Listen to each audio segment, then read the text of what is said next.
Hello and welcome to Talking Books. I'm Jill de Villiers. If we look at the Second World War movies coming out of Hollywood in recent years, with their emphasis on the war in Europe and the Pacific, it's easy to forget about the war fought in Africa. But most people will be familiar with the name of the German General Erwin Rommel, nicknamed the Desert Fox. The book we're going to talk about today is South Africans Versus Rommel, the Untold Story of the Desert War in World War II. And the author is David Brock Katz, a veteran of the South African National Defence Force, who is currently working on a PhD in military science at Stellenbosch University. David, thanks very much for joining me. Thank you so much for the opportunity. This is a very unusual topic. I know it was a very important war, and my father used to talk about it a lot, but in recent years, we don't really see much in the movies. Is this why you chose this as your topic? Well, first of all, I chose it out of pure curiosity because I wanted to understand the war better. And it's a topic that really hasn't been discussed since the early 60s, when the official history came out on it, Agar Hamilton, and a section called the Union War History section. They produced a magnificent official history. And since then, nothing much has been written about it from that point onwards. So I thought that I would delve into it purely out of curiosity and try and get a better understanding of the events that happened. So you started doing this as part of your master's degree. Correct. And then you did a lot of research, because looking at the book, it is so dense with information. There's so much happening in it. Where did you do your research? How did you do your research? And tell me a little bit about that. My first step was to look at all the secondary sources. And there's quite a lot of secondary sources over in the UK, written from an English perspective. And a German perspective also, there's quite a lot. I mean, Rommel is very, very popular, but there wasn't much secondary sources from the South African point of view besides the official histories that you spoke about. And using those secondary sources pointed to where the hiatus in the history was. And then I delved into the archives. I went to the South African National Defence Force archives. I went to our national archives, and I went to the United Kingdom archives. And they've got magnificent facilities there. And I drilled down into the subject and picked out the primary documents and used documentary evidence to support what happened in the war. So let's talk about this war.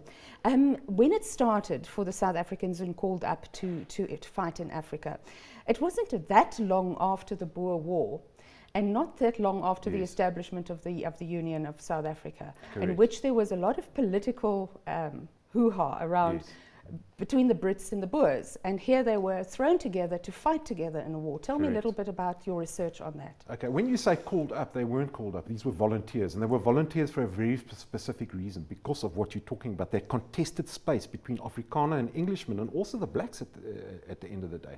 So here was a contested political problem in South Africa. So Jan Smuts had to be very careful on how he called these soldiers up, and he decided on volunteers instead of doing conscription. And so it caused a lot of divisiveness within South Africa. As you say, harking back to the Boer War, where there was a division between Afrikaner and Englishmen. And certainly, not all, but many Afrikaners in that period, just before the Second World War, had no sympathy for the British cause, and in fact many of them had sympathy for the German cause. So we were one of the very few Dominion countries that went into that war with a divided country back at home, some of them supporting the Axis instead of supporting the Allies. So Jan Smuts had to tread very, very carefully in those days to maneuver through this minefield, this political minefield. And then you now had the South Africans, some very good generals fighting, and they had to be subservient to the Eighth Army. How did that work out? Well, I think you're alluding to Dan Pienaar. Let's take him Dan for an example. There was more than Dan Pienaar. Pierre van Ryneveld. Yes, exactly. But Dan Pienaar is one that stood out. And the South Africans had a particular way of war. They had their own doctrine of fighting, and it was a maneuver-type warfare, which they deployed with great effect in East Africa. They came out of East Africa, and they basically acted, although they fell under the British in East Africa, but they were more independent. And Dan Pienaar could practice his way of war. Can I interrupt you here? The East Africa War, this was against Italy. Yes. And where was it fought? Just a little bit for our viewers. It was fought in Abyssinia, known today as Ethiopia, and Italian Somaliland. The South Africans deployed there to help, and they were a fundamental part of the British forces. Without them, the British would have been in great trouble. And they overcame the Italian forces using this maneuver and mobile warfare that Dan Pinot practiced fantastically. So the South Africans had their own doctrine that was built on the Boer War doctrine. So it was an amalgamation of Boer doctrine and English doctrine, and they amalgamated it into maneuver warfare. When they came to the desert, the British had a different type of viewpoint. Their doctrine was different, and they subsumed the South African doctrine. And the South Africans found themselves fighting the British way instead of fighting the South African way, which they would have felt more comfortable. And they landed up in very static positions because of the British. And they found themselves in quite a lot of trouble. So there was this friction. And Dan Pinot epitomizes the friction because he fought against this and had many altercations with the British generals on many occasions. Yeah, because the Boers the Afrikaners were used to fighting, taking initiative, and now they weren't allowed to. They had to wait for orders. And fighting very mobile and not being in a static position. They were used to, if the particular campaign or operation wasn't going their way, they used to jump onto their little horses and off they went into the sunset to fight another day. And this was not the British way of doing things. And the South Africans found themselves in static positions where they couldn't maneuver, use their inherent mobility and the way they maneuvered, they couldn't use that, and they found themselves in these static positions to their detriment. Yeah. And to compound that, they didn't have proper ammunition, they were undersupplied, they had all sorts of other practical problems on the ground. They did have practical problems, but it was more a function of them not being able to fight the way that they were trained to fight, which was a maneuver mobile type of warfare.